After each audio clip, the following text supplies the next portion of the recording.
Kata hiyo. Turudi nyumbani hapa. Huyu ni bulldozer tena hapa, William Samoei Ruto. Kenyale. Nimeshangaa sana, William Samoei Ruto wewe.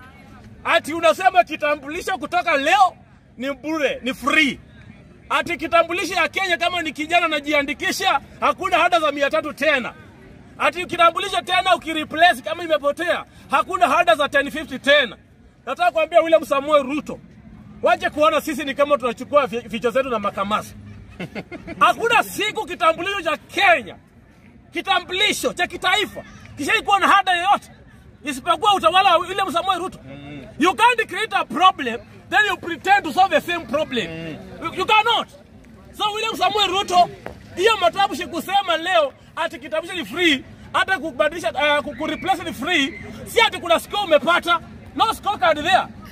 Ile tu umerudisha ile heshima imekuwa before kwa watangulizi wako, akina Uhuru, kina Kibaki, kina Moi. Hakuna siku kitambulisho ishailipishwa pesa.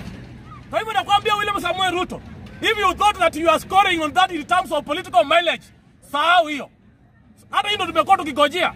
Na ikiwezekana saizi idumu. Si kwa sababu ya saizi hasa ijui yakaribiwa, hata je uchaguzi ndio umeanza kuonesha mambo ya ati vitambulisho zilikuwa free. Ndio uweze kutafuta njia ya kupata kura na kutuibia kura. Sahau hiyo.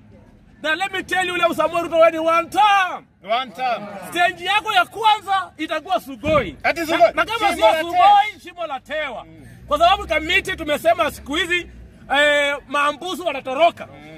Pale Shimo la Tewa kuna msitu hapa inaitangwa Arabuko Sokoke. Na iko na lion. Na hapa kuna lions na lioness. Kuna snake. Na kuna snake cobra. Na hapa bado ujue kwamba kuna cheetah.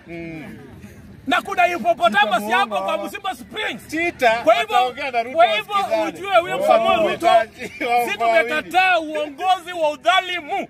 Hakuna kiongozi yeyote katika taifa la Kenya ataweza kugeuza katiba letu la Kenya. Hakuna mtu anaenda kuhujumu our democracy within the constitution. Now let me tell you my dear Kenyans, my fellow Kenyans, dear fellow Kenyans. Unaona hizi bili Ruto alipitisha